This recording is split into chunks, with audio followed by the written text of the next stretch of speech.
Proses lelang jabatan lingkup Pemkot Ambon mendapat izin KSN.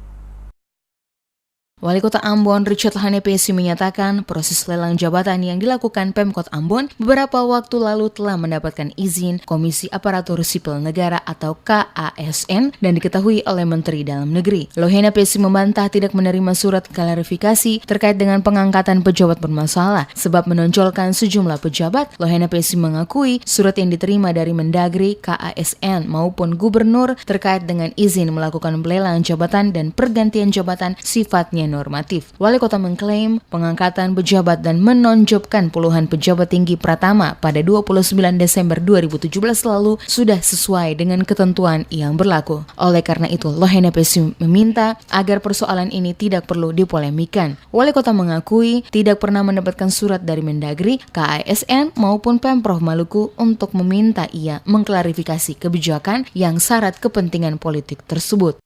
Sama sekali tidak ada surat klarifikasi untuk pejabat-pejabat yang pernah mendapat sanksi hukum, sama sekali enggak. Yang kita minta itu adalah persetujuan untuk mekanisme pergantian, baik itu lelang jabatan maupun asesmen. Itu yang diberikan izin. Dan ada yang pers tulis seakan-akan bahwa wali kota ngomong sudah dapat, tidak, persetujuan itu, izin itu dari KSN menyangkut soal proses lelang jabatan. Nah, baru kemudian dalam proses lelang jabatan ada yang menurut laporan bermasalah, itu yang kita klarifikasi ya, sama sekali dia normatif.